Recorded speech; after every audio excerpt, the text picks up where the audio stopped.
அனைவருக்கும் தினம் ஒரு தகவல் சார்பாக இனிய வணக்கங்கள். இன்றைக்கி நம்ம பார்க்க போகிற பதிவு நாளை வந்திருக்கக்கூடிய சக்தி வாய்ந்த பங்குனி உத்திரத்துடைய பதிவுங்க.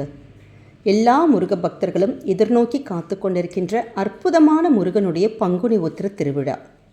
நாளைக்கு யார் ஒருத்தங்க முருகப்பெருமானை நம்ம முருகனுடைய அந்த தரிசனத்தை பார்த்துட்டாலே போதும், நம்முடைய வாழ்க்கையில் இருக்கக்கூடிய எப்படிப்பட்ட கர்ம வினைகள் எல்லாமே அழிந்து ஒடுங்குற ஒரு ஐதீகம் இருக்குது. நம்ம வாழ்க்கையில் நம்ம எவ்வளவோ பரிகாரங்கள் செய்வோம், தெய்வ வழிபாடுகள், ஸ்லோகங்கள், பூஜைகள், அர்ச்சனைகள், இப்படி என்ன செஞ்சாலுமே ஒருத்தருடைய வாழ்க்கையில் கர்ம வினைகள் தீர்ந்தாதான் அவங்களுக்கு எல்லாமே நல்ல நல்ல விஷயங்கள் எல்லாமே வாழ்க்கையில் நடக்க ஆரம்பிக்கும். அப்படி கெட்ட கர்ம வினைகளை அழிக்கக்கூடிய ஒரு நாள் தான் நாளைக்கு வந்திருக்கக்கூடிய சக்தி வாய்ந்த பங்குனி உத்திரம். நாளைக்கு நம்ம செய்யக்கூடிய எளிமையான சின்ன சின்ன விஷயங்கள், அதுவும் குறிப்பாக நாளைக்கு காலையில் குளிச்சுட்டு வந்த உடனே நீங்கள் இந்த ஒருவரி மந்திரத்தை மட்டும் உங்கள் வாழ்க்கையில் நீங்கள் சொல்லி பாருங்களேன். நிச்சயமாக நல்லதொரு மாற்றங்கள் அடுத்த பங்குனி உத்திரத்துக்குள்ளே முருகனுடைய அருளாலே உங்களுடைய வாழ்க்கையில் எல்லாமே ஏற்றங்களாக மட்டும்தான் இருக்கும். அப்படிப்பட்ட மிக மிக சக்தி வாய்ந்த பதிவு தான் இப்போ நம்ம தெரிஞ்சுக்க போகிறோம். பதிவுக்குள்ளே போகிறதுக்கு முன்னாடி நம்முடைய சேனலை நீங்கள் இப்போ வரைக்கும் சப்ஸ்கிரைப் பண்ணாமல் பார்த்துட்ருக்கீங்கன்னா கண்டிப்பாக சப்ஸ்கிரைப் பண்ணிக்கோங்க. அப்போ தான் எங்களுடைய எல்லா நல்ல நல்ல பதிவுகளுமே உடனுக்குடனே வரும்.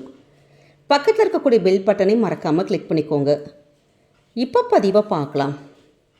நாளைக்கு வந்திருக்கக்கூடிய முருகப்பெருமானுடைய சக்தி வாய்ந்த வழிபாடுங்கிறது அவ்வளோ ஒரு விசேஷம். முருகனை நாளைக்கு நம்ம கோவிலுக்கு போகாமல் இருக்கவே முடியாது. எல்லா இடத்துலையும் நீங்கள் நாளைக்கு பாருங்கள், முருகன் கோவிலில் அவ்வளோ கூட்டமாக நிறைய பேர் தரிசனத்துக்காக காத்திருப்பாங்க. ஏன்னா நாளைக்கு யார் ஒருத்தங்க முருகப்பெருமானை நம்ம வழிபடுறோமோ, ஆத்மார்த்தமாக நினைக்கிறோமோ, நிச்சயமாக நீங்கள் கஷ்டத்தை சொல்லக்கூட தேவையில்லை, உங்களோட வேண்டுதலைகளை கூட சொல்லக்கூட தேவையில்லை. கேட்காமையே உங்களுக்கான வரத்தை, உங்களுக்கு என்ன வேணுமோ, நம்ம வாழ்க்கைக்கு எது நல்லதோ அதை முருகப்பெருமான் கண்டிப்பாக தருவாருங்கிற ஒரு ஐதீகம் இருக்குது. அதனால தான் நாளைக்கு வந்திருக்கக்கூடிய இந்த பங்குனி உத்திரத்துக்கு அவ்வளோ ஒரு விசேஷமான பலன்கள். அது மட்டும் இல்லாமல் எல்லா தெய்வத்துடைய அனுகிரகங்கள் நமக்கு இந்த முருகாங்கிற அந்த ஒற்றை வரி நாமத்திலே நமக்கு வந்துடும்.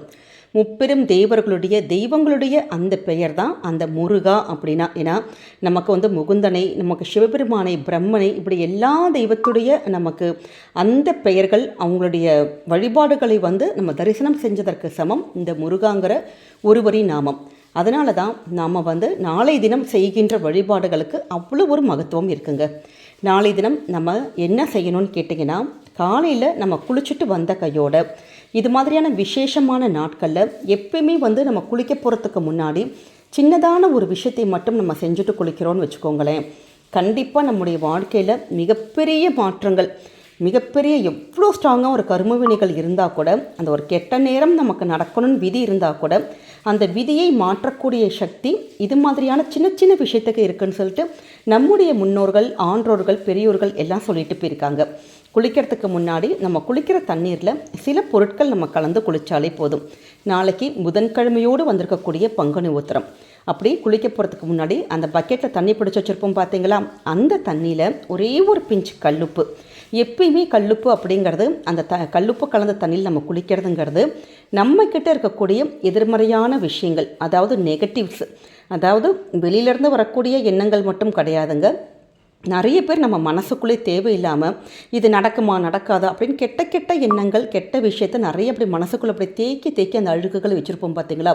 அப்படி எதிர்மறையான எண்ணங்கள், கெட்ட விஷயங்கள், இது எல்லாத்தையுமே நம்ம கிளென்சிங் பண்ணுறதுக்கு உதவக்கூடிய ஒரு பொருள் தான் கல்லுப்பு. அதனால் நம்ம குளிக்கிற நீரில் கொஞ்சமாக கல்லுப்பு மட்டும் கலந்து நம்ம குளித்தோன்னா நமக்கு உடம்பும் கிளென்சிங் ஆகும், நம்மளே சுற்றி நல்லபடியாக ஒரு பாசிட்டிவ் எனர்ஜி என்றைக்குமே இருந்துக்கிட்டே இருக்கும். அடுத்ததாக ஒரே ஒரு பிஞ்ச் மஞ்சள். ஏன்னு கேட்டிங்கன்னா, மஞ்சள்ங்கிறதை நமக்கு நல்லபடியான மங்களகரமான விஷயங்களை பெருக்கி தருவது. ஏதாவது சுப காரியத்தில் தடைகள் நமக்கு வந்துக்கிட்டே இருக்குது அப்படின்னா அந்த தடைகளை போக்குகின்ற ஒரு சக்தி இந்த ஒரு மஞ்சளுக்கு இருக்குது. அதனால் ஒரே ஒரு பிஞ்ச் மஞ்சள் எடுத்துக்கோங்க. இதோடு கூட உங்கள்கிட்ட சுத்தமான பன்னீர் இருந்ததுன்னா பன்னீர் எடுத்துக்கலாம். இல்லாட்டி ஏலக்காய் பொடி இருக்குது பார்த்தீங்களா, அதே ஒரு பிஞ்ச் மட்டும் நீங்கள் போட்டுக்கலாம். எதற்காகன்னு கேட்டிங்கன்னா, எப்பயுமே புதன்கிழமையில் நமக்கு இது மாதிரியான ஒரு நாட்கள் வரப்போ விசேஷமான நாட்களில் ஏலக்காய் சேர்ந்து நம்ம குளிக்கிறப்ப நமக்கான அந்த பண வரவுக்கு ஏதாவது ஒரு தடைகள் இருக்குன்னா அந்த தடைகள் எல்லாம் போய் நல்லபடியான ஒரு ஆக்கர்ஷண சக்தியை பெருக்கி தருவது தான் இந்த ஏலக்காய் கிட்ட இருக்கக்கூடிய சூக்ஷ்மமே. அப்படி ஏலக்காய் பொடி இல்லாதவங்க கூட ஒரே ஒரு ஏலக்காய் மட்டும் கொஞ்சோண்டு தண்ணியில் நீங்கள் லைட்டாக அப்படி பிச்சு போட்டால் கூட ஒரு 10 நிமிஷம் ஊறினதுக்கப்புறம் அதை நீங்கள் அப்படியே நீங்கள் எடுத்து குளிச்சிடலாம். இப்படி இந்த 3 பொருட்கள் கலந்த கலவையை நம்ம குளிக்கிறதோடு மட்டும் இல்லாமல் நம்ம வீட்டில் குழந்தைகள், கணவர், பெரியவங்க அவங்க எல்லாருடைய அந்த குளிக்கிற தண்ணியோடு கலந்தோன்னா நமக்கு நல்லபடியாக ஒரு பாசிட்டிவ் வைப்ரேஷன், அந்த தெய்வீக ஆற்றல்களை ஈர்க்கக்கூடிய சக்தி நமக்கும் கிடைக்கும். அப்படி நம்ம இது மாதிரிலாம் குளிச்சுட்டு வந்த கையோட நம்ம சொல்லக்கூடிய ஒரு சக்தி வாய்ந்த ஒரு வரி மந்திரம். இந்த மந்திரத்தை நாளைக்கு நீங்கள் விரதம் இருந்தாலும் சரி, இல்லை பங்குனி உத்தரத்துக்காக விரதங்களாம் இருக்க முடியல அப்படின்னாலும் பரவாயில்லைங்க, குளிச்சுட்டு வந்த கையோட ஃபஸ்ட்டு எடுத்த வேலையாக இந்த ஒருவரி மந்திரத்தை நாளைய தினம் நம்ம சொல்லி வழிபடுறப்ப நிச்சயமாக முருகனுடைய அருளானது கண்டிப்பாக கிடைக்கும். அப்படிப்பட்ட சக்தி வாய்ந்த மந்திரம் ஓம் முருகனே நமக, ஓம் முருகனே நமக. இந்த ஒரு மந்திரத்தை ஒரு சின்ன குழந்தைக்கு கிட்ட கூட நம்ம சொன்னால் கூட அந்த குழந்தை கூட சொல்லும். ஏன்னா அவ்வளோ ஒரு எளிமையான மந்திரம். ஆனால் இந்த ஒரு மந்திரத்துக்கு அவ்வளோ ஒரு சூக்ஷ்மம் இருக்குது நமக்கு. யார் ஒருத்தங்க இந்த ஒருவரி மந்திரத்தை நாளைக்கு காலையில் ஏந்திரிச்ச உடனே இப்படி வெறும் வயிற்றில் 12 முறை மட்டும் நம்ம அப்படி உச்சரித்தாலே போதும், வாழ்க்கையில் இருக்கக்கூடிய எல்லா விதமான நலன்கள், செல்வ வளங்கள் நிச்சயம் கிடைக்குங்கிறது ஐதீகம் இருக்குது.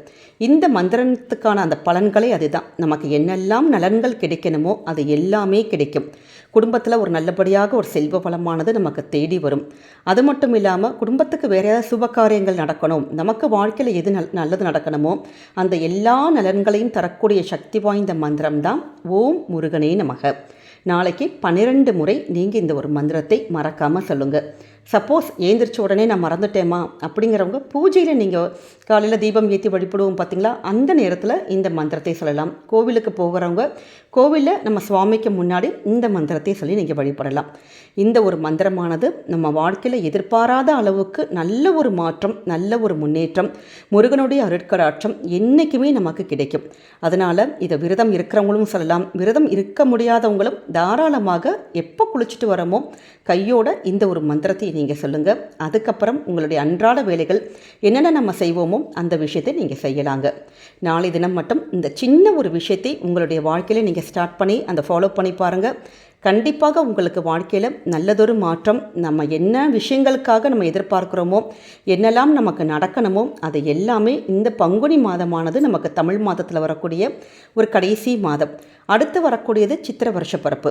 அதனால் நமக்கு வரக்கூடிய இந்த வருடப்பிறப்புலேருந்து எல்லா நல்ல விஷயங்களுமே நமக்கு வாழ்க்கையில் நல்லபடியாக அமைஞ்சிருச்சுன்னா எல்லாமே அனைத்து நலன்களும், செல்வ வளங்களும், நம்ம கேட்கின்ற வரங்கள், மாற்றங்கள் இது எல்லாமே நிச்சயமாக முருகனுடைய இந்த ஒரு சின்ன வழிபாட்டிலே கண்டிப்பாக கிடைக்குங்க. எளிமையான விஷயம்தான், கண்டிப்பாக நாளைக்கு செஞ்சு பாருங்கள். என்றைக்கும் உங்களுக்கும் உங்கள் குடும்பத்துக்கும் முருகனுடைய அருளானது பரிபூர்ணமாக கிடைக்கும். முருகப்பெருமானை யார் ஒருத்தங்க நம்பி வழிபடுறோமோ நிச்சயமாக முருகன் அவங்கள கைவிட்டதா சரித்திரமே கிடையாது. அவங்கள நிச்சயமாக எப்படிப்பட்ட கஷ்டத்திலிருந்தும் தூக்கி விடுவாருங்கிறது தான் ஐதீகம். அதனால் வாழ்க்கையில் நல்ல நல்ல மாற்றங்கள் வருவதற்கு இது மாதிரியான விசேஷமான நாட்களில் நாளைக்கு மறக்காமல் இந்த மந்திரத்தை சொல்லுங்கள். நிச்சயம் முருகனுடைய அருள் என்றைக்குமே உங்களுக்கு பரிபூர்ணமாக கிடைக்கும். நம்முடைய கமெண்ட் செக்ஷனில் ஓம் முருகாய நமக அப்படிங்கிற அற்புதமான முருகனுடைய நாமத்தை பதிவிடுங்க. இந்த பதிவு நீங்கள் பார்க்குறதோடு மட்டும் இல்லாமல் உங்களுக்கு தெரிஞ்ச ஃப்ரெண்ட்ஸ், ஃபேமிலி மெம்பர்ஸ் எல்லாருக்குமே ஷேர் பண்ணுங்கள். ஏன்னா நம்மளால் அடுத்தவங்க சின்னதான ஒரு பலன்கள் கிடச்சி அவங்க நல்லா இருந்தாங்கன்னா அந்த புண்ணிய பலன்களும் நிச்சயம் உங்களுக்கும் உங்கள் குடும்பத்துக்கும் தாங்க சேரும். அதனால் கூடுமான வரைக்கும் இந்த பதிவை நீங்கள் ஷேர் பண்ணுங்கள். நம்ம சேனலை நீங்கள் இப்போ வரைக்கும் சப்ஸ்கிரைப் பண்ணாமல் பார்த்துட்ருக்கீங்கன்னா கண்டிப்பாக சப்ஸ்கிரைப் பண்ணி உங்களுடைய ஆதரவுகள், சப்போர்ட்டுகள் என்றைக்குமே நமக்கு கொடுக்கணும். மீண்டும் வேறொரு நல்ல பதிவில் சந்திக்கிறோம். நன்றி, வணக்கம்.